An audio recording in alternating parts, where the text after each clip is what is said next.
तो क्या आया? 2.225। और कोई?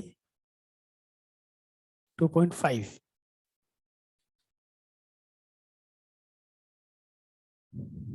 अप्रोक्सीमेटली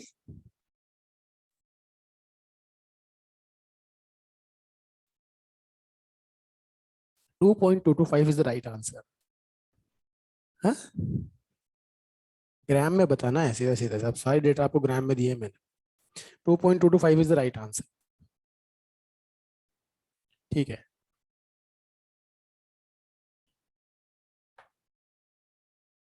देखो अभी ऑनलाइन वाला डिपार्टमेंट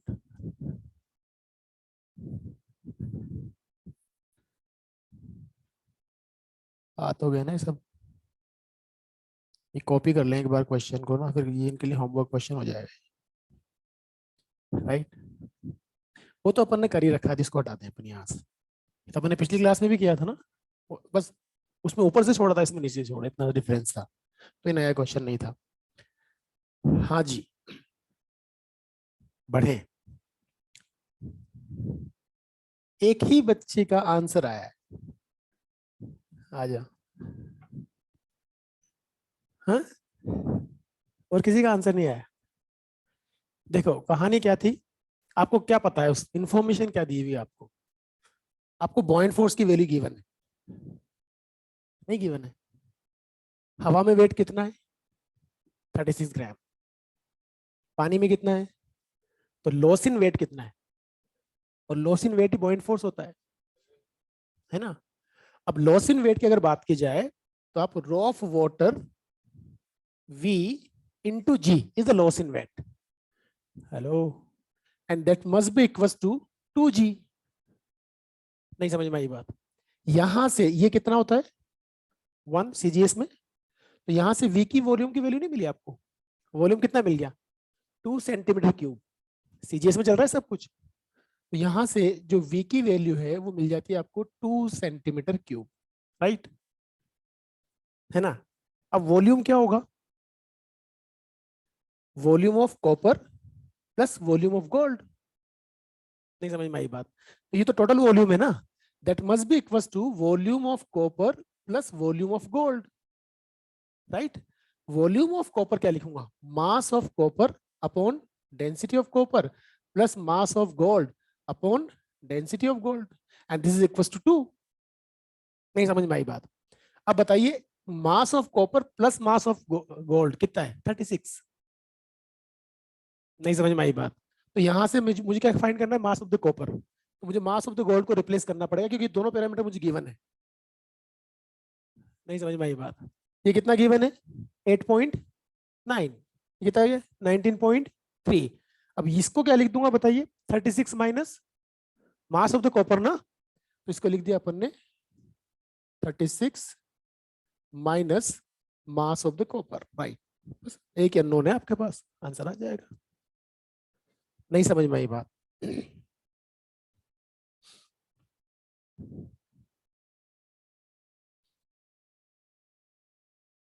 हम्म, अरे यार, पानी में वेट करने का मतलब क्या हुआ? आधा डुबो तो ना करेंगे, पूरा ही करेंगे ना।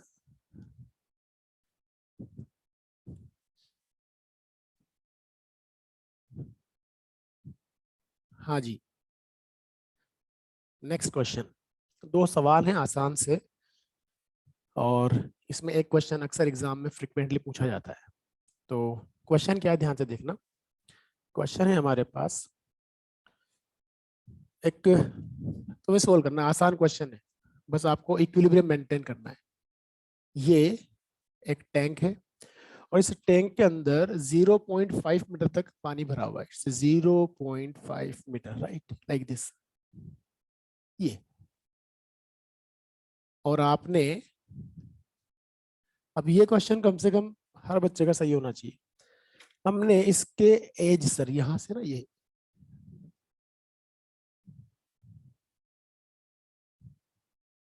बहुत से लोगों ने पहचान लिया हुआ क्वेश्चन को, यहाँ हिंज किया हुआ लाइक दिस। ठीक है, और length of the road is 1 metre, ये आपको गिवन है। रोड का लेंथ कितना है?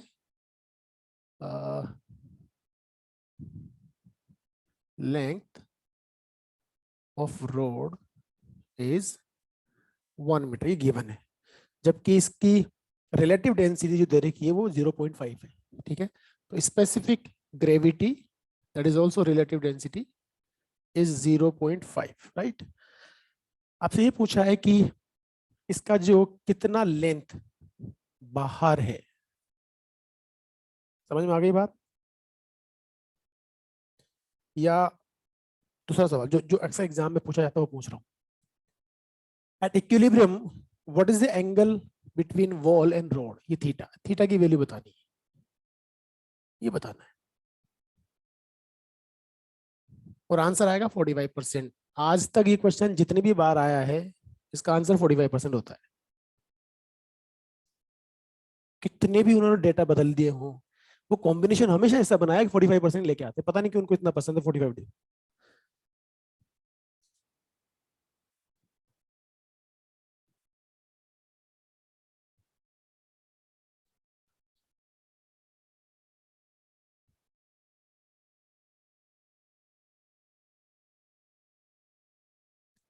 इसके बाद एक क्वेश्चन और इसका मैं बना देता हूँ यहाँ।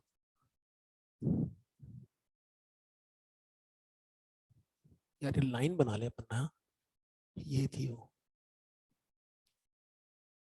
नेक्स्ट है ये।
आया आंसर?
ये आया, क्या आया?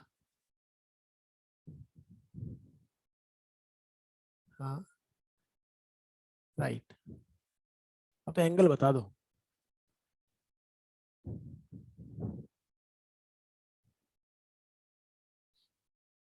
गुड।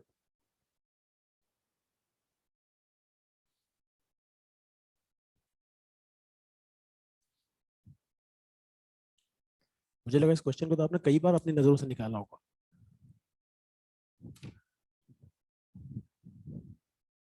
क्या कह रहा है?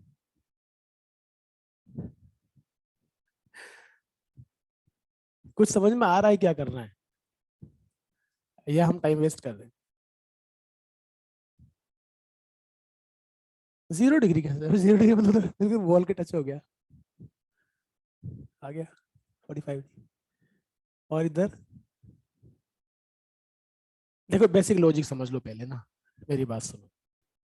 इस पे कौन कौन से फोर्स लग रहे होंगे? Definitely m g, m g और बॉइंट फोर्स और हिंज फोर्स। हिंज का रिएक्शन भी तो होगा। नहीं समझ में आई बात? हिंज का रिएक्शन भी होगा, उसका रोल है नहीं, वो अलग बात है। क्योंकि हम हिंज के रेस्पेक्ट में टॉक लेंगे तो उसका रोल नहीं होगा हमारे यहाँ पे, लेकिन होगा तो सही ना, क्योंकि उस वाले पार्ट में पूछा है मैंने, what is the reaction force of the hinge. ठीक है, यहां अपन बात कर रहे हैं सीधी सीधी कि जो लेंथ अपन जिसे बात करते हैं ना कि centre of mass, centre of mass तो पता है रोड का कहाँ होगा, ज्योमेट्रिकल सेंटर है। तो अगर उसकी लेंथ 1 मीटर है तो एग्जैक्टली यहां से 0.5 मीटर पे सेंटर ऑफ मास जहाँ एम जी लग रहा हो। आई बात समझ में? तो ये सब बोल सकता हूँ कि यहाँ एग्जैक्टली मिड पॉइंट पर एम जी लग रहा होगा, राइट। लेकिन अगर ये एक्स लेंथ फ्लूइड के अंदर है, सपोज ये एक्स लेंथ फ्लूइड के अंदर है, तो बॉइंट फोर्स कहां लग रहा है वो मानोगे? x/2 पर, not centre of buoyancy actually. Centre of buoyancy अलग चीज है, सेंटर ऑफ ग्रेविटी अलग चीज है। सेंटर ऑफ मास अलग चीज है। क्या? सेंटर ऑफ बॉयंसी बोलते हैं उसको, सेंटर ऑफ ग्रेविटी नहीं बोलते। क्या बोलते हैं? Centre of buoyancy. Centre of buoyancy basically जो वॉल्यूम अंदर होता है उसका ज्योमेट्रिकल सेंटर होता है, जहां हम पूरा का पूरा बॉइंट फोर्स लगा हुआ मानेंगे। अच्छा, सेंटर ऑफ ग्रेविटी और सेंटर ऑफ मास एक ही चीज है, ये अलग अलग है? अलग अलग है। फिर हम इसको सेम क्यों लेते हैं? जी अगर यूनिफॉर्म है तो सेम लोग, जी अगर यूनिफॉर्म है तो सेम लोग है। फॉर एग्जाम्पल, अगर मैं आपसे कहूं कि यार इस रूम के अंदर मुझे किसी बॉडी की या तो मल्टी पार्टिकल सिस्टम का सेंटर ऑफ मास ढूंढना है और सेंटर ऑफ ग्रेविटी की बात करना, एक ही मिलेगा। पर अगर कहानी बदल जाए, फॉर एग्जाम्पल ये अर्थ है, अर्थ का रेडियस आर है, और यहां से आर हाइट पर एक पार्टिकल रख दिया एम मास का, एक रख दिया सरफेस पर, राइट। अब सेंटर ऑफ मास तो आपको पता है सरफेस से कितना हाइट पे होगा? r/2। वो तो हमें ढूंढना नहीं है। दो आइडेंटिकल पार्टिकल्स का सेंटर ऑफ मास, उनको ज्वाइन करने वाली लाइन एग्जैक्टली मिड पॉइंट पे होता है। सेंटर ऑफ ग्रेविटी क्या होता है? सेंटर ऑफ ग्रेविटी होता है r, centre of gravity is what, W1r1 plus W2r2 divided by W1 plus W2। ये है सेंटर ऑफ ग्रेविटी। अब आप मुझे बताइए, अगर यहाँ जी है तो यहाँ तो G/4 होगा ना? नहीं समझ में आई बात? तो W1r1 अगर हम इसको ओरिजिन पे रखें तो ये टर्म क्या हो गई? 0। नहीं समझ में आई बात? लेकिन ये टर्म क्या हो गई? mg/4 into are. नहीं समझ में आई बात? और ये mg प्लस mg/4। नहीं समझ में आई बात? कितना हो गया? 5mg/4, तो r/5 आ गया। नहीं समझ में आई बात? तो यहां से r/5 पे सेंटर ऑफ ग्रेविटी है, जबकि सेंटर ऑफ मास नहीं समझ में आई बात? लेकिन अगर सब जगह g यूनिफॉर्म होता तो फिर तो आप क्या करते कि ये m1g, m2g, m1g, m2g, g cancel होकर वही फॉर्मूला आ गया सेंटर ऑफ मास वाला। नहीं समझ में आई बात? तो सेंटर ऑफ मास और सेंटर ऑफ ग्रेविटी ये दोनों चीजें एक ही पॉइंट पे तब मानोगे जब, जैसे एक सवाल नहीं आता तुम्हारे एनएलएम में किया होगा, बड़ा आसान सा सवाल होता, तुम फटाफट कर लेते हो उसको, कुछ लोग पूछते भी हैं कि ग्रेविटेशनल मास और इनर्शियल मास का रेशियो 1:1 होता है। नहीं आया सवाल? तो आप कैसे करते हो उसको? आप तो अर्थ के सराउंडिंग में कंपैरिजन कर लेते हो ना मास का। नहीं समझ में आई बात? हम किसी से बात कर लेते हैं। अब यहाँ पे एक बॉल छोड़ी मैंने, according to Newton of gravitation उस पर लगने वाला फोर्स mg है, G m1 m2 पर r स्क्वायर अकॉर्डिंग mg लगेगा। फिर अगर हम second law of Newton use करते हैं तो ma के बराबर कर देते हैं, और यहाँ एक्सेलरेशन अगर मेजर करोगे रिलीज करने पर तो वो a g के बराबर ही आएगा। तो अब दोनों को कैंसिल कर देते हैं और m इनर्शियल m ग्रेविटेशन के बराबर कर दिया। पर what about black hole, neutron stars? वो तो बैंड बजाते थे मास की। ब्लैक होल में क्या होता है? उसकी ग्रेविटी इतनी स्ट्रॉन्ग होती है कि, अच्छा अर्थ की डेंसिटी हमें पता है कितनी है, लेकिन ब्लैक होल या न्यूट्रॉन स्टार जहां पर है उसकी ग्रेविटी कितनी स्ट्रॉन्ग होती है? वहां कुछ भी चीज ले जाके डाल दो आप, उसको इतना ज्यादा कोलैप्स कर देती है कि उसकी डेंसिटी वो 10⁻⁷ के ऑर्डर में ले जाता है। नहीं समझ में आई बात? तो ऐसी सिचुएशंस में फिर ग्रेविटेशनल मास इनर्शियल मास के बराबर, मतलब ये है कि कहानी अगर हम यूनिवर्स की बात करें तो रेयर केस ऐसा बनता है जब इनर्शियल मास ग्रेविटेशनल मास के बराबर। और हम हमेशा नहीं बोल सकते, तो कोई बढ़िया सवाल बना के दे जाए तो तोते उड़ जाएंगे लोगों के। तो आप तो ये मान के चलते ऑलवेज ऐसा होता होगा ना? जितना समझ में आया उतना काफी है। बराबर होते हैं दोनों। दोनों हमारे अर्थ के सराउंडिंग में दोनों बराबर होते हैं, लेकिन यही चीज अगर आप न्यूट्रॉन स्टार की बात करो या ब्लैक होल की बात करो तो वहां बराबर नहीं होंगे। तो आप बताओ पूरे यूनिवर्स में ज्यादातर स्टार्स तो बहुत हैवी है ना भाई, उनकी ग्रेविटी बहुत स्ट्रांग होती है। आपने गैलेक्सीज का फोटो देखा ना? गैलेक्सीज का फोटो कैसा होता है? एक एक कपड़ा लो, बिछा दो ऐसे, उसको ऐसे क्लिप करो फिंगर से और उसको घुमा दो। नहीं समझ में आया? तो जो शेप बनता है वैसा ही शेप दिखता है ना गैलेक्सीज का। नहीं समझ में आई बात? तुमने कई बार देखा होगा वाटर लेवन का वो एक्सपेरिमेंट जिसमें उन्होंने एक बड़े सा सर्कल लिया, उस पर कपड़ा बांध दिया, एक बहुत हेवी बॉल अंदर डाल देते हैं और बाकी बॉल्स को घुमाते रहते हैं कि यही ग्रेविटी है। नहीं समझ में आया? वो स्पेशल थ्योरी ऑफ रिलेटिविटी को समझा रहे होते हैं basically. Special theory of relativity वही है, स्पेस के अंदर ग्रेविटी जहां होती है वहां गड्ढा बन जाता है ना, वो अलग चीजें है पूरी क्वांटम वांटम की। पर एक बहुत बेसिक चीज ये है कि जो मैं कहना चाह रहा हूँ, तो इतना सा मेहरबानी करके याद रख लेना कि ग्रेविटेशनल मास और inertial mass, if nothing is set, तो आप अर्थ के सराउंडिंग में मान के चलेंगे, आप बराबर लेंगे। और ये पूछ लिया जाए कि हमेशा बराबर होते हैं, तो आंसर गलत है। ये हमेशा बराबर नहीं होते। सेंटर ऑफ मास और सेंटर ऑफ ग्रेविटी हमेशा एक जगह पे, कब एक जगह होंगे? जब सब जगह जी यूनिफॉर्म होगा। अब आते हैं सेंटर ऑफ बॉयंसी पर। What is the centre of buoyancy? Centre of buoyancy क्या होगा? जो वॉल्यूम या जो बॉडी का पार्ट फ्लूइड के अंदर है जो बॉयंट फोर्स के लिए रिस्पॉन्सिबल है, उसका ज्योमेट्रिकल सेंटर, दैट्स इट। और तुमसे वो मतलब कोई इरेगुलर बॉडीज के लिए बात नहीं करेगा, वो तो सीधी सीधी बात करेगा। कोई सिमेट्रिकल बॉडी, प्लैंक, सिलेंडर विलेंडर देता है तो हम आराम से बता सकते हैं। फॉर एग्जाम्पल ऐसे बात करो कि ये मेरे पास कोई टैंक है, इस टैंक में पानी भरा हुआ लाइक दिस, राइट? अब समझना ध्यान से, ये वो पार्ट है बॉडी का जो पानी के अंदर डूबा हुआ है। तो ये क्या होगा? Centre of buoyancy. और ये क्या होगा? Centre of mass. अब यहां पे एक मजेदार चीज आ गई, सेंटर ऑफ मास और सेंटर ऑफ बॉयंसी ऊपर है या नीचे, उसके अकॉर्डिंग मेटा सेंटर डिसाइड होता है। अभी मेटा सेंटर क्या है? हम मेटा सेंटर पे नहीं जाएंगे, हम सिंपल तरीके से बात करेंगे।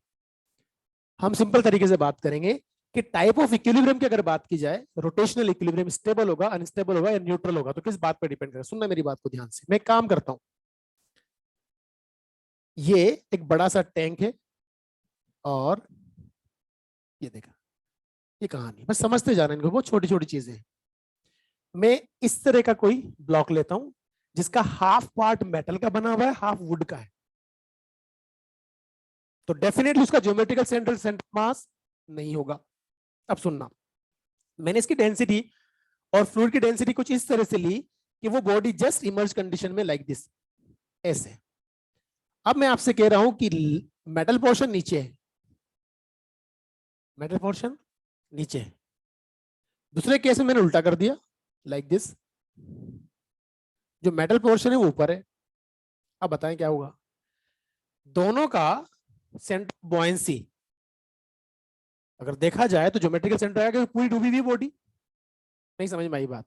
लेकिन पहले केस में सेंटर ऑफ ग्रेविटी या सेंटर ऑफ मास नीचे है, दूसरे केस में ऊपर है। अब ध्यान से समझना, अगर इसको मैं हल्का सा रोटेट करके छोड़ता हूं क्या होगा, वापस वहीं आएगा। तू समझने की कोशिश मत किया कर, समझ में एक बार में आ जाता है। तो क्या फोर्सफुली कोशिश करता है समझने की।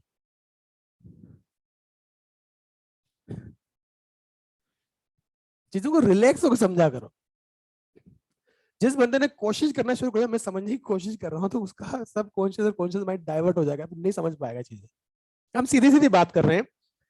ये सेंटर ऑफ मास है, ये सेंटर ऑफ मास है, और ये centre of gravity, centre of buoyancy है। एग्री? यहां कहानी ठीक है ना यार? अब जरा इसको टिल्ट करके देखो ऐसे। तो जब ऐसे टिल्ट करोगे तो बॉइंट फोर्स ऊपर लग रहा होगा, एमजी नीचे लग रहा होगा ना। टॉर्क किधर आएगा? सेंस ऑफ रोटेशन के डायरेक्शन में अपोजिट, अपोजिट आएगा ना। तो फिर क्या होगा, वापस वहीं आना चाहेगा। तो किस तरह का इक्विलिब्रियम है? स्टेबल। नहीं समझ में आई बात? यहां आ जाओ, अनस्टेबल। नहीं समझ में आई बात? तो हम लोग सीधी सीधी बात कर लेंगे। अगर सेंटर ऑफ बॉयंसी से सेंटर ऑफ मास ऊपर है तो टाइप ऑफ इक्विलिब्रियम कैसा बनेगा, और नीचे तो इतनी मेहरबानी कर लेना, बाकी सब तुम्हें पता है।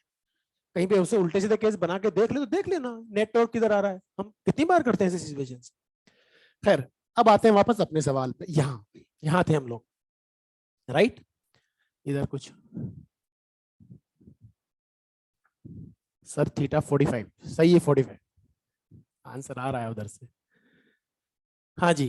तो क्या करें बताओ? हम ऐसा कर सकते हैं क्या कि यहां से x/2 पर वो पॉइंट होगा जहां पूरा का पूरा पॉइंट फोर्स लगा हुआ मानेंगे, और पॉइंट फोर्स लगेगा ऊपर, एफ पॉइंट, और ये लग रहा है mg नीचे। अब हिंज के अबाउट टॉर्क लो, लेंगे ना टॉर्क। क्या बनेगा जरा बताओ, mg का टॉर्क कितना बनेगा? mg L/2 sine theta. Hello? और उसका टॉर्क कितना बना बॉइंट फोर्स का?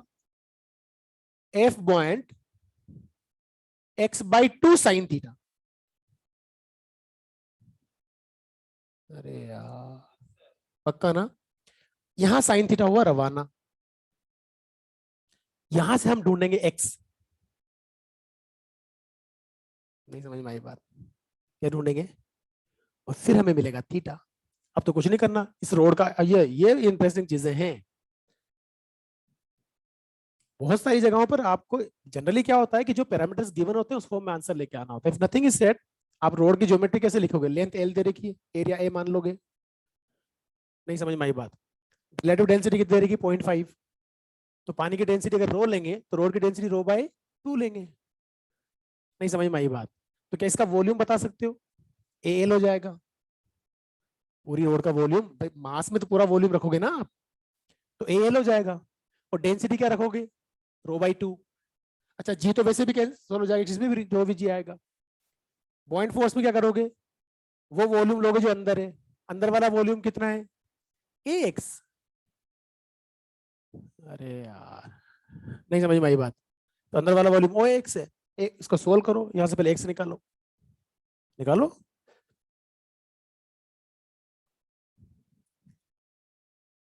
तब तक वो वाला जिसने ये कर लिया वो करो, वो वाला।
एक्स कितना है?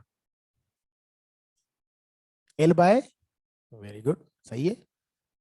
अब क्या करेंगे? अब तो ट्रायंगल दिख रहा है आपको, एक्स आपको पता है, ये हाइट आपको पता है 0.5, कॉस थीटा की वैल्यू लिख दो, थीटा आ गया 45 डिग्री। आ रहा है सबका?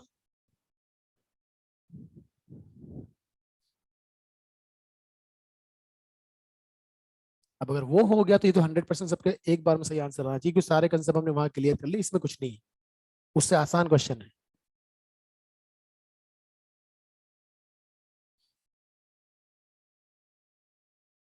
Yes, theta is 45 degree. Online department ने भी सही आंसर दिए।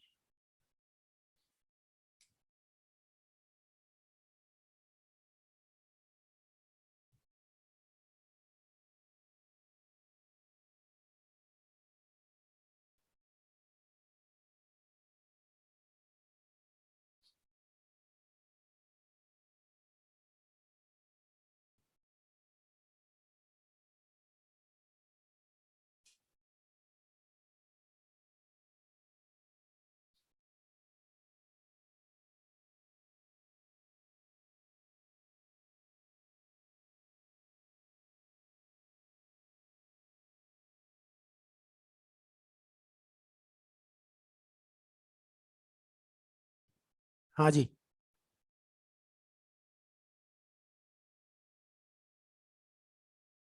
6 kg, ठीक है, सही है, वो 60 आ गया।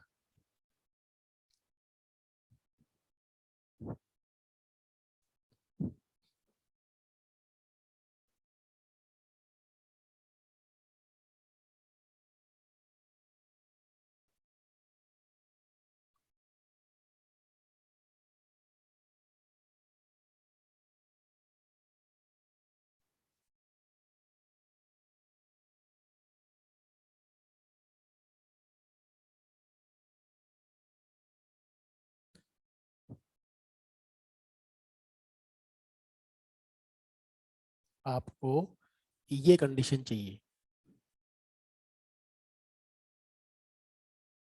अगर यहाँ हिंज हो रखा है तो इस कंडीशन में लेकर आनी है रोड, जस्ट सिंक। और डेटा बहुत तमीज से दिए तुम्हें, लेंथ 5 मीटर दी है, ये 3 मीटर दी, क्यों दिए? 3753 आने एंगल। अगर ये इसकी लेंथ 5 मीटर गिवन है ना, अरे लेंथ नहीं गिवन है, ये 3 मीटर गिवन है। लेंथ नहीं लिखी थी क्या मैंने? कैसे बोल गया तूने? हैं? हाँ हो जाएगा, तब भी हो जाएगा। हाँ वो कैंसिल हो जाएगा, राइट, तब भी हो जाएगा। गुड।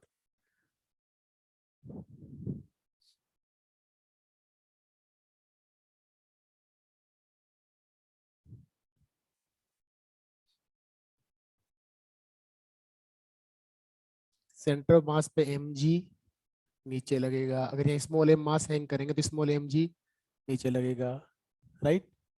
अब पूरी रोड अंदर चली गई पानी के, तो बॉइंट फोर्स किधर लगेगा? ऊपर। और कहाँ लगेगा? सेंटर ऑफ मास पे ही लगेगा। पूरी रोड अंदर है ना अब तो centre of mass he centre of buoyancy हो गया ना, तो बॉइंट फोर्स भी यही लगेगा, एफ बॉइंट।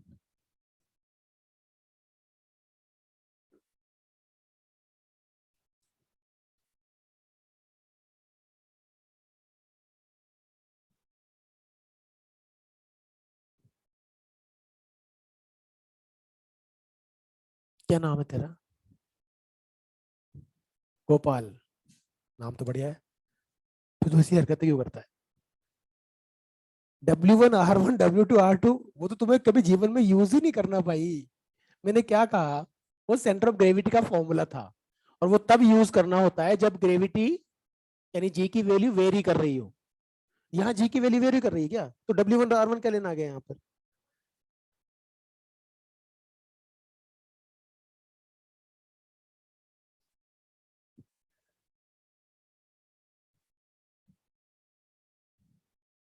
अरे यार, बॉइंट फोर्स किस पे लगेगा? किस दोनों पे? अरे यार बहुत सीरियस इंसान है तो तुमने कोई और भी इसने कंसिडर किया? वो जो अपन ने पॉइंट मास हैंग किया उसका पॉइंट फोर्स ले रहे हो क्या तुम लोग? नहीं लेना भाई। कोई और भी ले रहा है क्या उसको? नहीं ले रहा ना, कोई अकेला ही है गोपाल?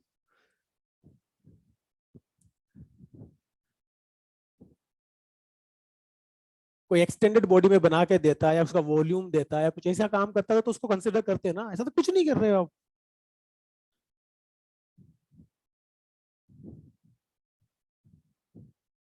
बहुत टाइम लगा रहे हो, 2-3 बच्चे हैं जो टाइम पे आंसर निकालते। 17-18, सॉरी 18-19, 19-20 का जो बेच था एमईएस, मतलब मुझे ऐसे सवाल करवाने के लिए सोचना पड़ता था उनसे। अभी निकाल देंगे फटाफट। कोई ढंग का सवाल बना के दो। एक एक सवाल में 5-5 6 6 अलग अलग पार्ट बना के लाने पड़ते थे रोजाना।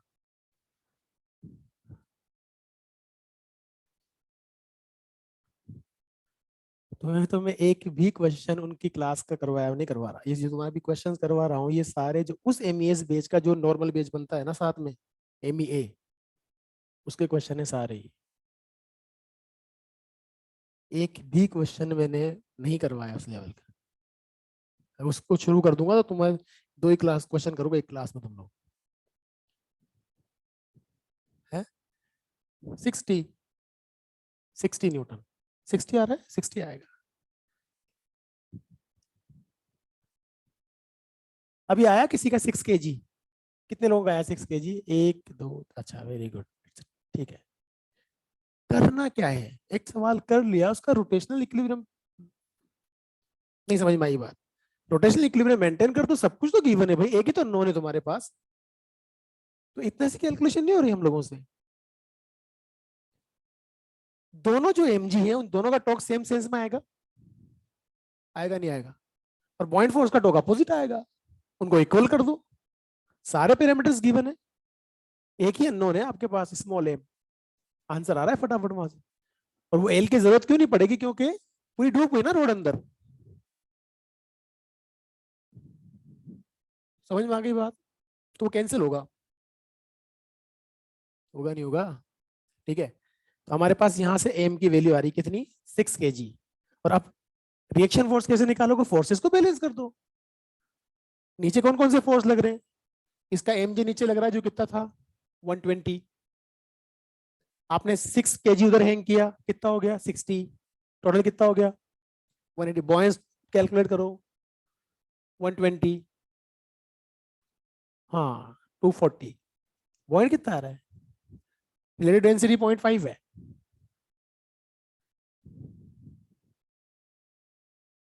है ना? तो remaining reaction force, that's it भाई। 180 हो गया, 240 वो, तो डिफरेंस कितना आया, 60। नहीं समझ में आई बात?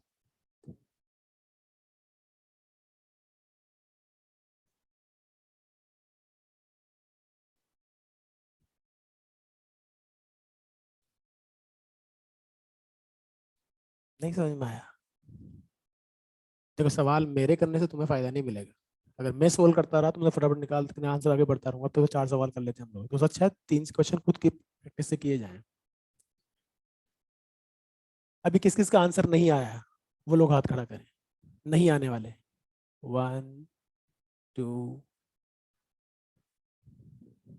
3। सेकंड तो बहुत आसान है। है?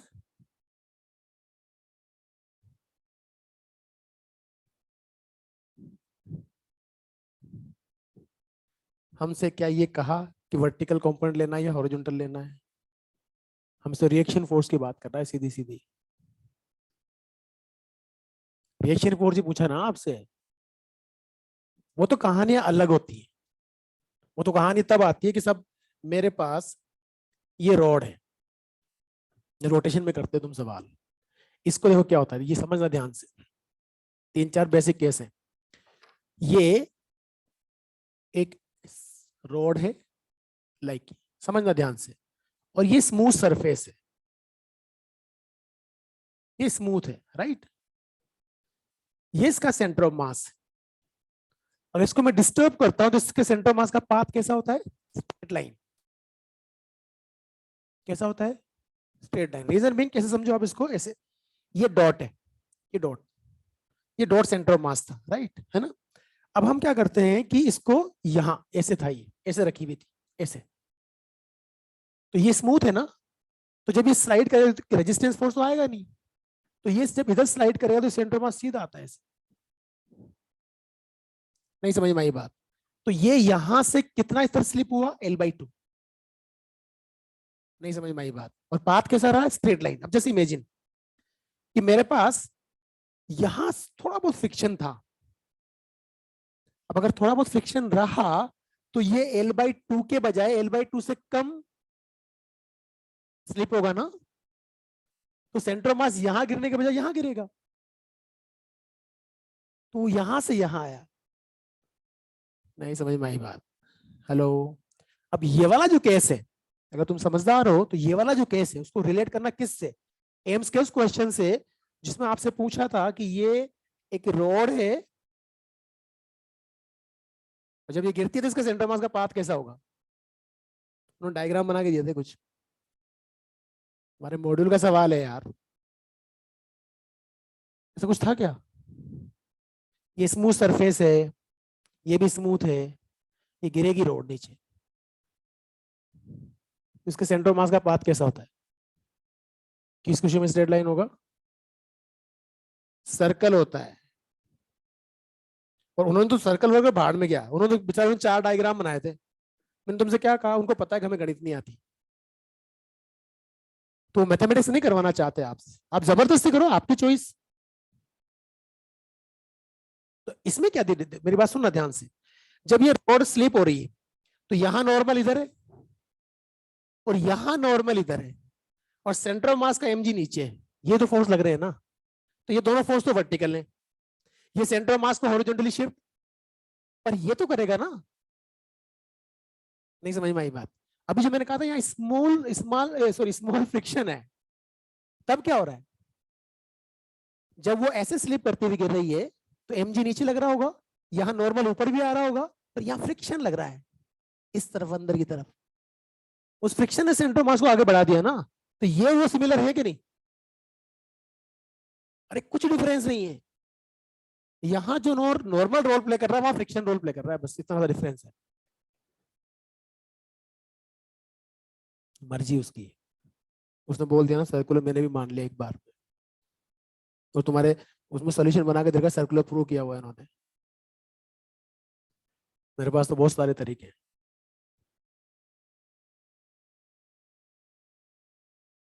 कुछ समझ में आया मैंने क्या कहा? अगला पार्ट समझना, अगर यहां पर फ्रिक्शन बहुत ज्यादा है, सपोज ये देखना, ये बहुत ज्यादा फ्रिक्शन है और इसको रख देता हूं यहां, राइट। अब इसको हल्का सा पुश करो, क्या समझ में आया? वो एंड यहां से जरा सा भी स्लिप नहीं हुआ। नहीं समझ में आई बात? तो सेंटर ऑफ मास L/2 में घूमता हुआ गिरा, यहां तो सर्कल दिख रहा है ना, समस्या वहां थी, वहां तो हमें प्रूव करना पड़ता है। इसके और भी तरीके हैं बहुत बेहतरीन बेहतरीन, लॉजिक लगाया करो ना। आप रोड के पाथ बनाओ, कैसे? पहले रोड को यहाँ पूरी खड़ी कर दो, तो उससे थोड़ा हल्का सा लीन करो, फिर हल्का सा लीन करो, फिर हल्का सा लीन करो, और उसके सेंटर्स को ज्वाइन करना शुरू कर दो। नहीं समझ में आई बात?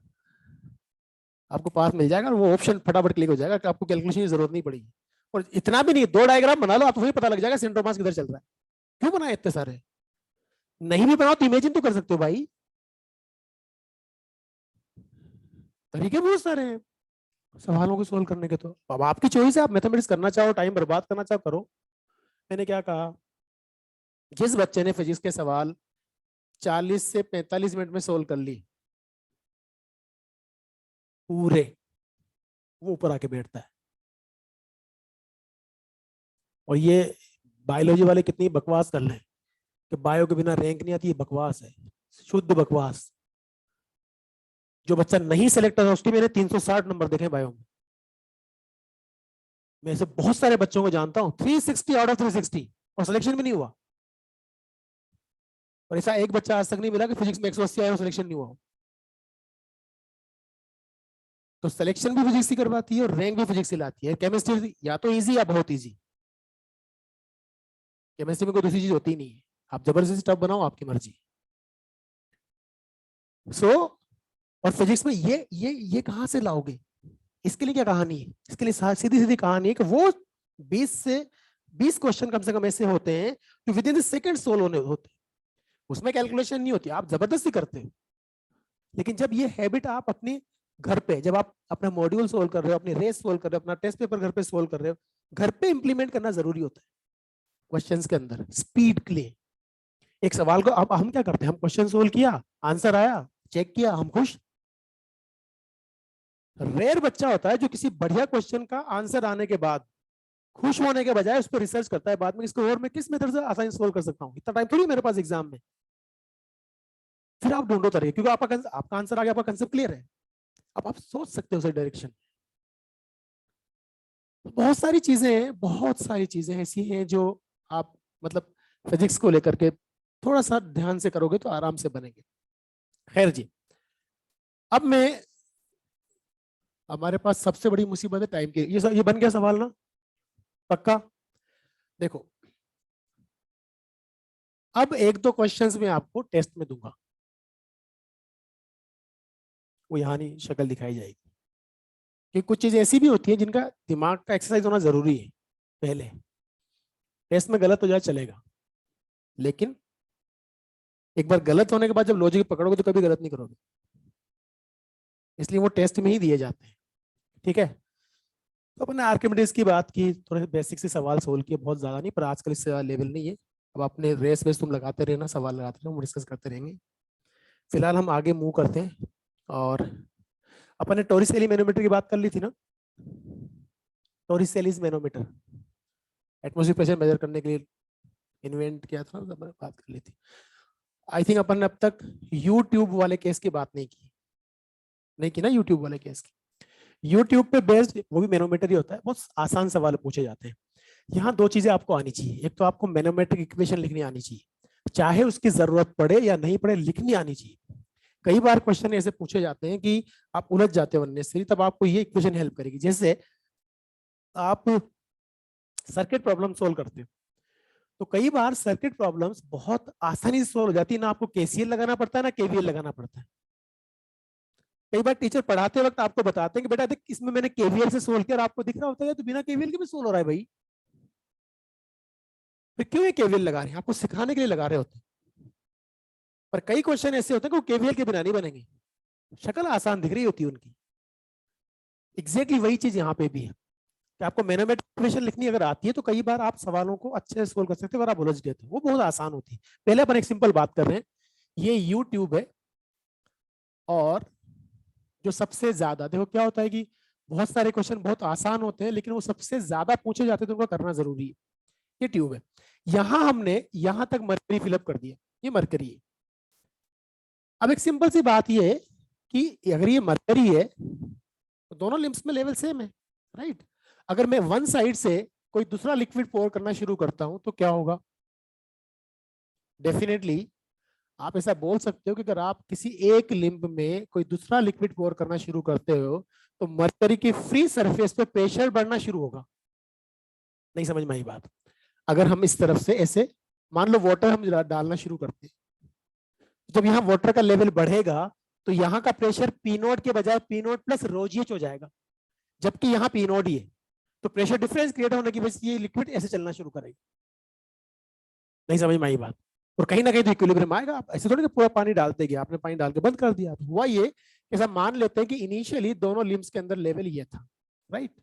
अब हुआ ये, यहां लेवल आ गया इतना, राइट? मतलब लेफ्ट लिम्ब के अंदर मरकरी का जो लेवल है वो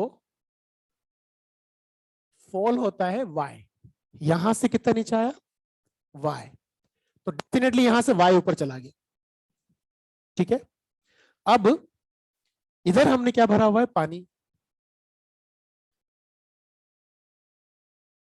ये एच हाइट तक हमने पानी भर दिया, वाटर। तो मैंने एक लाइन आपसे बोली थी कि किसी भी हॉरिजॉन्टल लाइन पे प्रेशर, उसमें करेक्शन भी करवाया था, नहीं बात की अपन ने। तो जब हम शुरुआत में सिर्फ प्रेशर पढ़ रहे थे तो हमें सिर्फ इतना याद रखना है कि किसी भी हॉरिजॉन्टल लाइन पर प्रेशर सेम होता है, पर ये लाइन हमेशा सच नहीं है ना। एग्जैक्टली सेम फ्लूइड में सेम हॉरिजॉन्टल लाइन पे प्रेशर सेम होता है इन हाइड्रोस्टैटिक कंडीशंस। सेम फ्लूइड में सेम हॉरिजॉन्टल लाइन पे प्रेशर, अगर आपसे कहा जाए कि यहां और यहां प्रेशर सेम है, नहीं है, लेकिन यहां और यहां प्रेशर सेम है, नहीं समझ में आई बात। तो आप क्या कहोगे साहब, ये पॉइंट ए है और ये पॉइंट बी है, ये बहुत छोटी छोटी चीजें हैं। हमने सिर्फ इतना ही तो बोला है कि सेम फ्लूइड में सेम हॉरिजॉन्टल लाइन पर प्रेशर सेम होता है इन हाइड्रोस्टैटिक कंडीशंस। ये लाइन अगर आप याद रखते हो बजाय इसके कि हॉरिजॉन्टल लाइन पे प्रेशर सेम होता है, तो आपका कोई क्वेश्चन कभी गलत नहीं होगा। लेकिन आप सिर्फ इतना याद रखते हो कि साहब हॉरिजॉन्टल लाइन पे प्रेशर सेम होता है, तो फिर सवाल कभी भी गलत हो सकता है, राइट। चलिए साहब, आप मुझे बताइए pressure 8A equals to pressure 8B है ना, बोलो। तो बच्चा ए पे प्रेशर कितना है, rho of water g into h. मैं सिर्फ गॉज प्रेशर की बात कर रहा हूं, अगर हम एब्सोल्यूट लेंगे तो पी नोट कैंसिल होगा। भाई आप पी नोट प्लस ये लिख सकते हो ना, यहाँ प्रेशर, ये पी नोट प्लस दिस। ऐसे यहां क्या लिखूंगा, P note plus 2 times of height लेनी पड़ेगी, ये 2y है, ये भी तो y है, तो पी नोट तो कैंसिल आउट हो जाएगा, तो हम गॉज प्रेशर लिखें सीधा सीधा। क्या करें जरा बताओ, रो जी एच, जल्दी बताओ। Rho of mercury g into 2y, right. अब यहां से y निकाल सकते हो ना आराम से, क्या आ जाएगा, rho of water into h divided by 2 times of rho of mercury. कहने को बड़ी आसान चीज है, पर क्वेश्चन बहुत ज्यादा आते हैं, बहुत ज्यादा, ठीक है। अब इसमें कई बार क्या करते हैं वो कि सब इधर से भी आपने पोर कर दिया एक लिक्विड, इधर से दूसरा लिक्विड पोर कर दिया, सपोज इधर से वाटर, भाई कोई इधर ऐसा लिक्विड है जिसकी रिलेटिव डेंसिटी 0.8 है, और वाटर की डेंसिटी हमें जानते कितनी होती है, 1 ग्राम पर सीसी। 0.8 का मतलब 0.8 होगी इसकी, नहीं समझ में आई बात। हम चाहते हैं कि मरकरी के लेवल में कोई चेंज ना आए, तो डेफिनेटली दो अलग अलग लिक्विड दोनों लिम्स में डालूंगा, तो जिसकी डेंसिटी कम होगी उसकी कॉलम की हाइट, तो एक तरफ वो वाटर डाल देते हैं, दूसरी तरफ दूसरा पानी लिक्विड डाल के और कह देते हैं कि इसकी डेंसिटी इतनी, बताओ कितनी हाइट तक भरें। कुछ नहीं करना, दोनों जगह प्रेशर बराबर कर देंगे, नहीं समझ में आई बात। अब मैं सीधी सीधी बात करता हूँ डायरेक्टली मैनोमेट्रिक इक्वेशन की। देखो कैसे लिखी जाती है, ये यूट्यूब है और इस यूट्यूब के अंदर बहुत सारे अलग अलग डेंसिटी के लिक्विड्स भरे हुए हैं जो इमिसिबल हैं, जो एक दूसरे में मिक्स नहीं हो सकते, राइट। देखें हम यहां से शुरू करते हैं, ये पॉइंट ए था, तो ये कोई एक लिक्विड है, राइट। इसकी हाइट है h1 और डेंसिटी है ρ1। इसके बाद हमने कोई दूसरा लिक्विड फिलअप किया लाइक दिस, इसकी हाइट h2 है और डेंसिटी है ρ2। इसके बाद यहां नीचे इस तरह से कोई ρ3 डेंसिटी का लिक्विड है, राइट। इसकी डेंसिटी ρ3 है और ये है h3, जबकि ये है h। और लास्ट में हमने यहां पे एक और लिक्विड भर दिया लाइक दिस। अब अगर मान लो मैं अलग अलग डेंसिटी का फ्लूइड भर रहा हूं, तो फ्री सरफेस पे हाइट का डिफरेंस भी अलग अलग हो सकता है ना, ऑब्वियसली हो सकता है भाई, ठीक है। और ये ले लिया मैंने H4 और डेंसिटी ले ली ρ4, और ये A था, ये पॉइंट B है, ये C है, यहाँ कहीं मैंने D पॉइंट कंसिडर कर लिया, ये मैंने E पॉइंट कंसिडर कर लिया, ये F है और ये G है, राइट। अब हमें प्रेशर इक्वेशन लिखनी है starting from the one point up to the last another point. जैसे हम सर्किट के अंदर इक्वेशन लिखते थे वैसे ही कुछ करेंगे, बहुत सिंपल है। हम स्टार्ट करेंगे यहां से, यहां प्रेशर कितना, P नॉट, राइट। यहां कितना, P नॉट प्लस ρ1 GH1 ना। याद रहे जब हम नीचे चलेंगे तो प्रेशर इंक्रीज होगा, जो पॉजिटिव लेना है, ऊपर चलेंगे प्रेशर डिक्रीज होगा, वो नेगेटिव लेना है, और सेम फ्लूइड में सेम हॉरिजॉन्टल लाइन पे प्रेशर सेम लेना है, राइट। तो हम आ गए यहां पर, अब आते हैं यहां पे, पता क्या करें, प्लस ρ2 GH2, अब एक तो तरीका ये कि मैं यहां से यहां आया तो रो 3 GH प्लस, लेकिन जब यहां से यहां होगा तो उतना ही माइनस भी है, तो सीधा जंप मार ले ई पे। नहीं समझ में आया? तो this is equal to pressure at E also. बोलो भाई। अब ई से ऊपर आ रहे हैं एफ पर, तो माइनस रो 3 GH3। अब आ रहे हैं जी पर, तो क्या करेंगे? Minus rho 4 GH4 equal to p naught. नहीं समझ में आया? एफ पे आगे तो पी नोट के बराबर हो गया ना। अब पी नोट हो गया आपका कैंसिल, और पी नोट को अगर कैंसिल कर दोगे तो इधर लेके चले जाओ, क्या मिला? Rho 1 GH1 plus rho 2 GH2 equal to rho 3 GH3 plus rho 4 GH4। अब आपको लग रहा होगा इसमें कौन सी नई बात थी, आपको तो बराबर कर देना था यहां और यहां। ये और ये बराबर है भाई, वही तो आ रहा है। तो कहानी वैसी है जो मैं आपको केवीएल की बात कर रहा था। कई बार लगता है केवीएल यूज क्यों कर रहे हैं यार, सीधा सवाल सोल्व हो रहा है। ठीक है, कई बार वो क्वेश्चन इतने तरीके से पूछते हैं कि आपको इस इक्वेशन के बिना है काम नहीं चलेगा, तो आपको लिखनी आनी चाहिए बस, इतनी सी कहानी। सीधा सीधा दिख रहा है तो बराबर कर देंगे। जल्दी बनाओ, बढ़ते हैं आगे।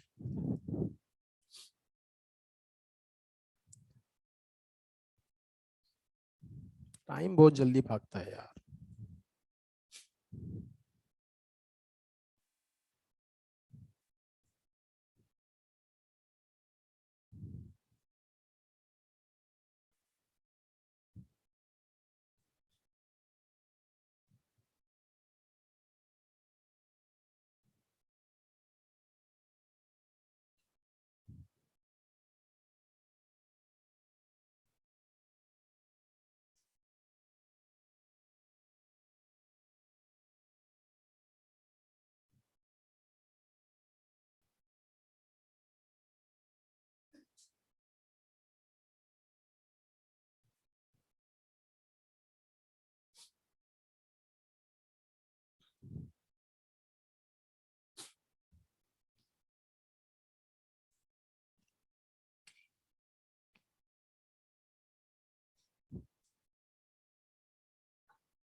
तुम लोग टेस्ट ऑफलाइन देते हो या ऑनलाइन?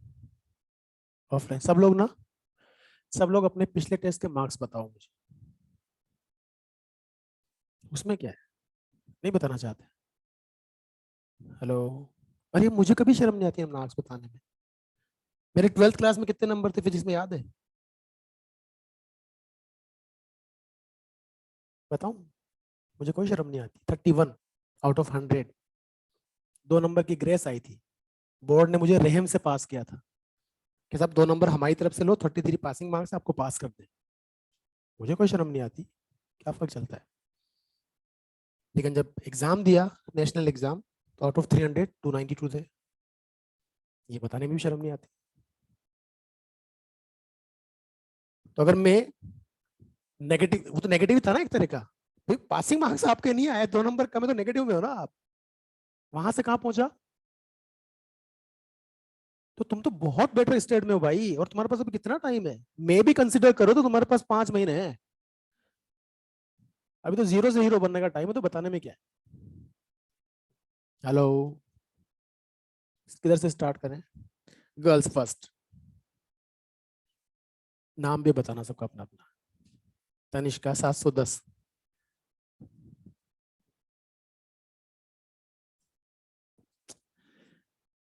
कोई एक्सप्लेनेशन नहीं, कोई फालतू बात नहीं, सीधे सीधे नंबर और नाम। गुड, बढ़िया नंबर है, इसमें क्या है? कोई बात नहीं ना, तो मैं अभी भी कह रहा हूँ अच्छे। अच्छा एक बात बताओ, तुमने आज तक अभी इंडिया में ऐसे किसी डॉक्टर को जानते हो जो तो आपके नजर में बहुत टॉप पे हो? हाँ जी, और कोई बताओ? डॉक्टर त्रेहान।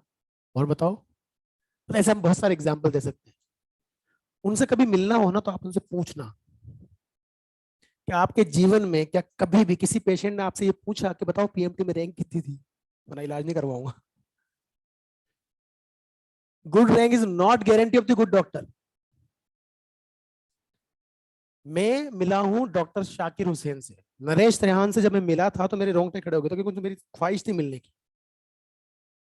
10 मिनट तक बात की उन्होंने हमसे बैठ के, हम 3-4 दोस्त थे। उन्होंने बहुत सारे एक्सपीरियंस बताया 10 मिनट के अंदर जीवन के। ऐसे मैं डॉक्टर शाकिर हुसैन से मिला था, वो उदयपुर आरएनटी से पास आउट थे। वो इंडिया के बेस्ट न्यूरो सर्जन है। वो इंडिया में बहुत कम टाइम पे रहते हैं, ज्यादातर वो फॉरेन में उनकी सर्जरीज रहती। इंटरनेशनल न्यूरो सर्जन जो विदाउट सर्जरी करते हैं ना, कैथेटर के थ्रू जो सर्जरी करते हैं, उसमें उनकी मास्टरी है। सेकंड नंबर पर आता है डॉक्टर विपुल गुप्ता, जो मैदांता मेडिसिटी में थे त्रेहान के हॉस्पिटल, उन्होंने अपना हॉस्पिटल खोल लिया। मैं जब उनसे मिला डॉक्टर शाकिर हुसैन से, तो हम ऐसे बात कर रहे थे, तो वो कहने लगे मैं उदयपुर से पास आउट हूँ। तो मतलब आपके जीवन में हर बार कंसेप्ट क्लियर होते रहते धीरे धीरे। अपन क्या सोचते हैं एम्स, भाई एम्स। अब त्रेहान से पूछ लो, जो तेरे नाम लिया उनसे पूछ लो, कोई कोई भी एम्स से पास आउट नहीं होगा इनमें से। ऐसे गले सड़े कॉलेज से पास आउट होते हैं पता नहीं कहाँ से, और वहां जाके बैठ गए। वो तो आपके पैशन पे डिपेंड करता है कि आप अपने जो आपका हुनर आपने सीखा है उसके लिए कितने पैशनेट हो, हर दिन कितना सीखते हो, उसके अकॉर्डिंग आप ऊपर जाते हो। तो अच्छे नंबर या अच्छी रैंक में कभी अच्छे डॉक्टर बनने की गारंटी लेते ही नहीं। हाँ, पर ठीक है, अगर हमें प्रूव करने का मौका मिलता है नेशन वाइड तो हम करें कि यार देखो हम बेहतर हैं बाकी सबसे, तो अच्छी रैंक लानी चाहिए, तो मूड वूड खराब करने की जरूरत नहीं। डॉक्टर शाकिर हुसैन के थर्ड ईयर में 2 बार बैक थी और फाइनल ईयर में 3 बार बैक थी, और तो उन्होंने एक बार में थर्ड ईयर पास नहीं किया, और तीसरी बार में उन्होंने फाइनल ईयर पास किया। और फिर पीजी में न्यूरो सर्जरी मिली, वो उसकी भी टॉप ब्रांच, न्यूरो का भी टॉप पार्ट। वो फॉरेन से पता नहीं कितनी डिग्रियां करके आ गए, और अभी उनको टाइम नहीं। ऑपरेशन थिएटर में एंटर करने के 8 लाख होते हैं उनके, ऐसे पाँव रखने के। और 7 लाख के आसपास डॉक्टर विपुल गुप्ता के। तो उनसे तो किसी ने नहीं पूछा आज तक भाई क्या है अपना। मैं तो एक बात कहूँ, इस बात की तो टेंशन लो ही, रिलैक्स होकर पढ़ोगे तो रैंक भी आएगी, सब होगा। और प्रेशर लेके पढ़ा पता नहीं यार, और इस बार तो मेरे कम नंबर आ गए। मैंने बच्चों को रोते देखा है। क्यों रो लगे भाई, पिछली बार 702 आए थे, इस बार 698 आए, 4 नंबर कम हो गए। बेशरम। तो मस्त रहो, रिलैक्स होकर नंबर। और रैंक देखो बेटा, लक फैक्टर भी होता है। हमने ऐसे बहुत सारे बच्चे देखे हैं जो एक्स्ट्रा ऑर्डिनरी ब्रिलियंट थे पर उनकी रैंक नहीं आई, और वो आज पीछे नहीं, उनसे आगे ही है वो। और ऐसे भी देखे थे जो उनको कहीं डिजर्व ही नहीं करते थे पर आगे ही रैंक। 3 या 4 क्वेश्चन का गेम होता है, तो इतना टेंशन। T20 मैच है, ऐसे मैच नहीं है कि आपको 2 मौके मिलेंगे। उस 2 ढाई 2.5 घंटे में जो कर लिया वो कर लिया, तो इसलिए मूड नहीं खराब करना। हाँ, वापस बात करते हैं। 710, 596, 97। क्या नाम बताया तूने कल? मंतशा। मंतशा।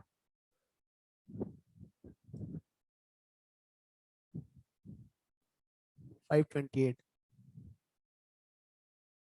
मास्क खोल के बताया करो नाम वाम, वो आता तो मास्क के अंदर ही रुक जाता है। हाँ। हाँ बेटा, तो जल्दी बोल। वेरी गुड, वेरी गुड, बढ़िया है।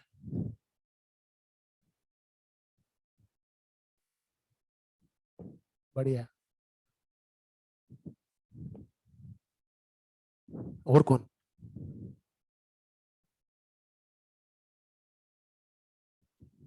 534।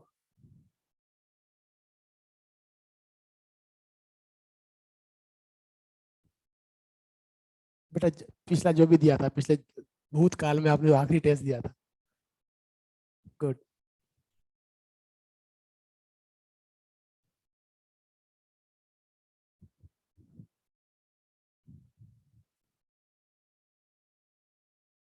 6। अच्छा, 500 फिक्स, 500।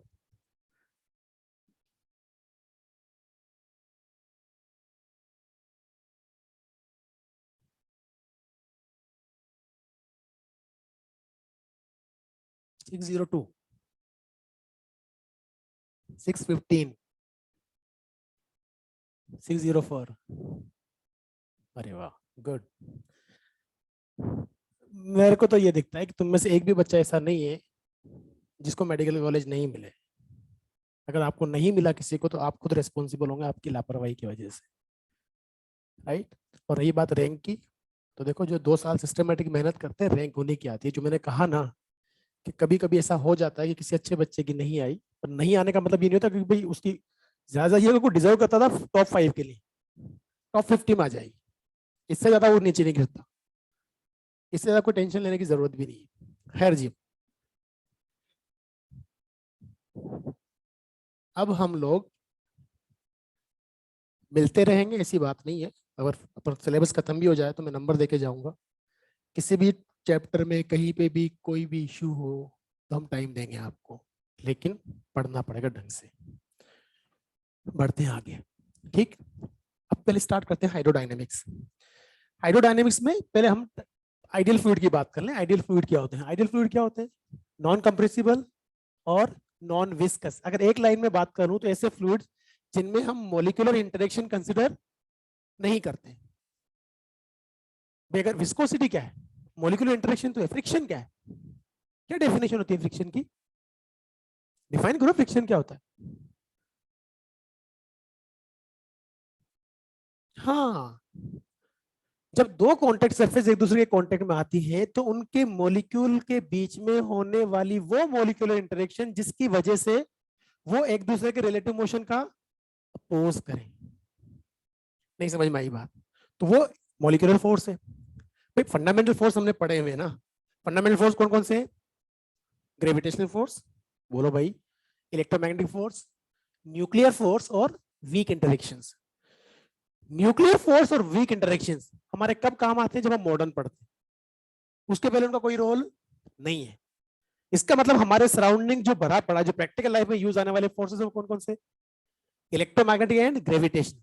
अच्छा, ग्रेविटेशनल फोर्स तो हमें पता लगता है कि यार ये रहा mg, ये इधर लग रहा है। उसके अलावा जितने भी सब इलेक्ट्रोमैग्नेटिक, टेंशन, नॉर्मल रिएक्शन, तुम विस्कस फोर्स की बात कर लो, सरफेस टेंशन की बात, सब मॉलिक्यूलर इंटरेक्शन। और क्या है? तो अगर हम मॉलिक्यूलर इंटरेक्शन कंसिडर नहीं करें तो ना सरफेस टेंशन मानोगे, ना विस्कोसिटी मानोगे, ना फ्रिक्शन मानोगे, कुछ नहीं मानोगे। तो फ्लूइड्स के साथ भी वही, आइडियल फ्लूइड्स में आपने मॉलिक्यूलर इंटरेक्शन कंसिडर नहीं किया तो ना विस्कोसिटी मानोगे, बोलो भाई। अच्छा, यहाँ साथ ही साथ एक बात आ गई कि मॉलिक्यूलर इंटरेक्शन मान रहे हो, उसके मतलब इंटरेक्शन की वजह से कहीं ना कहीं रिलेटिव सेपरेशन बदल सकता है। आपने उनको पैक्ड मान लिया तो वॉल्यूम में भी कोई चेंज नहीं मानोगे, तो इनकम्प्रेसिबल हो गया। इनकम्प्रेसिबल एंड नॉन विस्कस क्या है? ये आइडियल फ्लूइड, राइट। यहां तक की कहानी। अब सबसे पहले बात करेंगे टाइप ऑफ फ्लूइड, छोटी छोटी चीज फटाफट करते हुए निकलेंगे।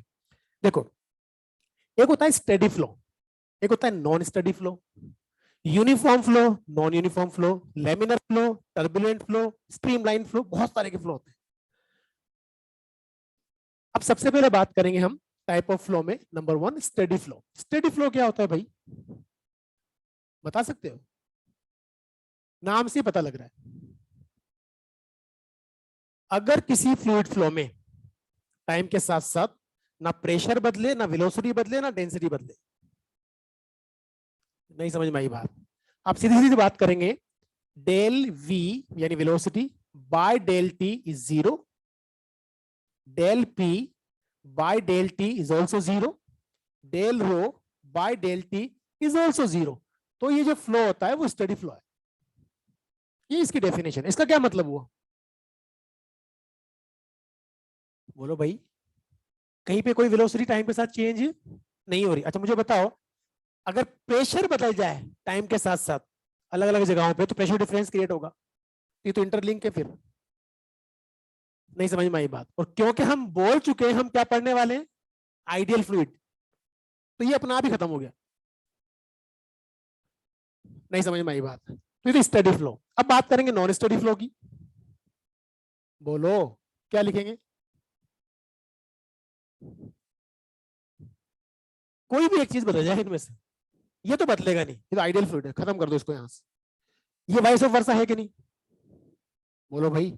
इसका मतलब del we by del T non zero और del P by del T is also non zero. किसकी बात कर ली? Non steady flow. अब बात करते हैं यूनिफॉर्म फ्लो। यूनिफॉर्म फ्लो क्या होगा? क्या करें बता, किसको बोलेंगे?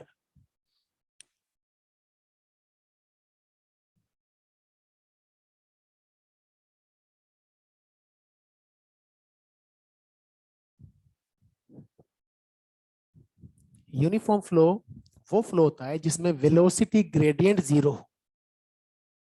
क्या हो?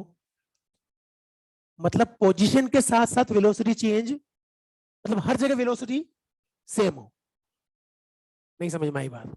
हम क्या बात करेंगे, del we by del x मान लू, या एस लिखो तो ज्यादा बेटर है, जनरल हो गया, एक्स वाई जेड सब कोऑर्डिनेट ले लेंगे। It must be equal to what? Zero. Non uniform, ये थर्ड है ना, ये फोर्थ है, नॉन यूनिफॉर्म फ्लो। अब ये सब अपन इसलिए लिख रहे हैं कि क्वेश्चंस की लैंग्वेज में इसको काम में लेते हैं। ये कहानी होगी, चार तरह के फ्लो तो ये हो गए, राइट। अब बात करते हैं लेमिनर फ्लो की। किसकी बात करेंगे? लेमिनर फ्लो रियल फ्लूइड्स में ही एग्जिस्ट करता है, आइडियल फ्लूइड्स में कोई लेमिनर फ्लो नहीं होता। किस में एग्जिस्ट करता है? अगर आपने थोड़ा आपको आइडिया हो तो जब आप विस्कोसिटी पढ़ते हैं तो आप बहुत सारी फ्लूइड लेयर्स कंसीडर करते हैं, और उन फ्लूइड लेयर्स की वेलोसिटी अलग अलग होती है जो एक दूसरे के ऊपर स्लाइड हो रही होती है। वही तो लेमिनर फ्लो होता है। मतलब लेमिनर फ्लो में हम लोग फ्लूइड को लेयर्स के फॉर्म में फ्लो होता हुआ मानेंगे और उनकी वेलोसिटी अलग अलग होती है, और क्योंकि रियल फ्लूइड्स में कंसीडर करेंगे उन लेयर्स के मॉलिक्यूल्स के बीच में मॉलिक्यूलर इंटरेक्शन होगा, तो उनके अंदर वेलोसिटी डिफरेंस है और मॉलिक्यूल्स के बीच में इंटरेक्शन हो रही, तो वो एक दूसरे के रिलेटिव मोशन का अपोज करेंगे, और वही तो विस्कोसिटी है। नहीं समझ में आई बात? तो लेमिनर फ्लो क्या होता है? जिसके अंदर हम फ्लूइड फ्लो को in the form of laminar flow होते हुए मानेंगे। बात समझ में आ गई? यानी लेस की फॉर्म में फ्लो हो रही। अब यहां कई बार मजेदार चीजें, सुनना ध्यान से मेरी बात। 8:12 क्या टाइम है अपनी क्लास का लास्ट? टाइम हो गया मतलब? वो एलटी वाले माथे आ जाएंगे मेरे, नहीं चलने दे सकते भाई। इसी क्लास इसके बाद दानी सर की, उनकी है ना?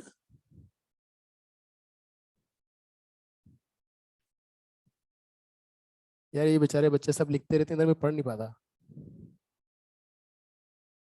ऑनलाइन वाले सही सही बोलते रहते हैं। चलो कोई बात नहीं, नेक्स्ट क्लास में शुरू करेंगे, है ना? क्वेश्चंस तुम कर करो, क्वेश्चंस किया करो रोजाना ना जा करके। मेन तो टाइम की लिमिटेशन है और कोई मसला नहीं है। तो हम टाइप ऑफ फ्लो में बात कर लेंगे अगली बार, कुछ छोटी छोटी चीजें हैं। तो एक मजेदार चीज बताता हूँ तुम्हें, जबरदस्त, मेरे जीवन की वो घटना जिसने विद इन 3-4 मिनट खत्म करने वाला हूँ, लंबी चौड़ी कहानी। स्कूल जो हमारा था, गवर्नमेंट स्कूल, वो हमारे टाउन से, जहाँ हमारा छोटा सा गांव था उसके पास में एक टाउन था। हम 10 किलोमीटर था तो अप डाउन करते थे, पर वहाँ फिर रूम लेके रहने लगा। तो मेरा फ्रेंड था योगेश शर्मा, हम दोनों अक्सर स्कूल साथ जाते थे और साथ आते थे। अच्छा, कहानी ये कि हमारे जो मेरा रूम था या उसका जो घर था, वहां से स्कूल का डिस्टेंस लगभग 1.5 किलोमीटर था। उस जमाने में ना स्कूटर था ना साइकिल, हम पैदल ही जाते थे, पैदल ही आते थे। और ये बैक कल्चर नहीं होता था। अगर आप पुरानी मूवीज देखोगे तो उसमें स्कूल या कॉलेज जाते वक्त हमेशा बुक्स हाथ में होती थी। तो उसमें ये थी, आज ये 3 पीरियड आएंगे, तीनों की बुक ली और रजिस्टर एक लिया और चल दिया स्कूल। तो सबके हाथ में किताब होती, पता नहीं कौन कौन सी किताबें लेके जा रहा है। Nothing is hidden. तो स्कूल से, अब वहाँ कोई एंट्री वेंट्री होता नहीं गवर्नमेंट स्कूल में, हाफ टाइम में हम कहीं पे बाहर, एक छोटा सा रेस्टोरेंट था जहाँ समोसे वगैरह बनते थे, वहां जाते थे चाय पीने या नाश्ता करने। और जब कई बार ऐसा भी होता था कि हाफ टाइम के बाद हम स्कूल ही नहीं जाते, तो जहां वो रेस्टोरेंट था वहां से एक छोटी सी रिवर निकल रही, और उधर एक सेंचुरी है। सेंचुरी में घना जंगल है, कई बार उधर जब बहुत तेज बारिश होती है जंगल में तो सारा पानी उस नदी में आता है। तो इधर बारिश ही नहीं हुई फिर भी नदी आ जाती। अच्छा, इतना कम टाइम के लिए 3-4 घंटे पानी ओवरफ्लो करता है, उसके बाद वापस डाउन भी हो जाती है। तो हम लोग वहां क्या देखते थे कि वहां एक सर्कल था चौराहा, वहां पर एक पागल नहीं होता वो जो टाट वाट के कपड़े पहन के, बड़े बड़े से बाल, वो सोया रहता है इस चौराहे पे। देखा होंगे तुमने बहुत सारे ऐसे लोग। ऐसा एक बंदा था, तो एक पत्थर की पट्टी लगी हुई थी, वहां हम दोनों बैठ गए। योगेश, हम दोनों समोसा का इंतजार कर रहे थे, तो वो पागल आके मेरे पास बैठ गया। उसको अजीब सी बदबू आ रही, मैं उठ के इधर आके बैठ गया। वो थोड़ा और आगे शिफ्ट हुआ, योगेश के पास आके बैठ गया। तो उसको डांटा, भाई क्या बदतमीजी है, उधर हट यहाँ से। उसने हमसे पूछा कि अच्छा, तब बारिश चालू हो गई थी तो वो रिवर में पानी बढ़ना शुरू हुआ। तो हमारी किताबें देखी, बोले साइंस के स्टूडेंट हो? हमने ध्यान नहीं दिया, क्यों ध्यान देगा इस पे, तुम फिजिक्स पढ़ते हो, तभी हमने ध्यान नहीं दिया।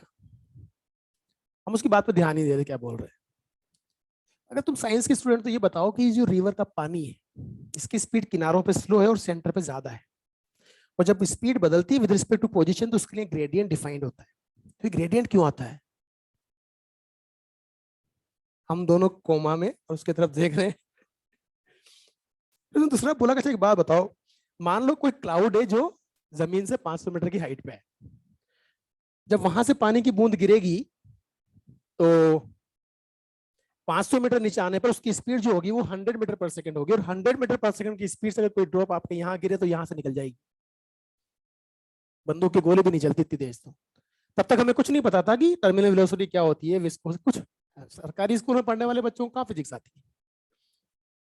तुम बिलीव नहीं करोगे, उस 2 घंटे में उसने हमें फिजिक्स पढ़ाई ना, आज तक किसी ने नहीं पढ़ाई होगी, उस पागल ने। और सेकंड हमें पता लगा कि अभी जो एमआईटी अपना जयपुर का, पहले ये मालवी रीजनल इंजीनियरिंग कॉलेज होता था, तो वहां का मैकेनिकल इंजीनियरिंग का टॉपर था, जो ऐसे पागल की तरह पढ़ा रहता था वहां पे। इसकी कहानी आगे और लंबी चौड़ी है। पर उसके बाद मुझे मेरी जिंदगी में आज कोई भी ऐसा आदमी दिखता है ना जो रोड के किनारे से पड़ा होता है, उसमें मुझे इंजीनियर दिखता है। और मैं कभी उनकी बेइज्जती भी नहीं कर सकता, कुछ भी निकल सकता है यार, ये इंजीनियर निकल सकता है, ये कलेक्टर भी निकल सकता है। इतनी चीजें बताई उसने 2 घंटे में हमें। उसने हमें बता दिया, मैंने फिजिक्स इज वेरी इंटरेस्टिंग। और उसके पहले हमारे स्कूल टीचर जो कहते थे वो हमेशा एक ही बात कहते थे, तुम्हारे पिताजी की भी फिजिक्स समझ में नहीं आएगी। और वो आदमी हमें समझा गया कि फिजिक्स कोई भी समझ सकता। Thank you very much. मेरा फोन पढ़ के आना, अगली क्लास में कंटिन्यू करेंगे dynamics.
Hi good morning everyone.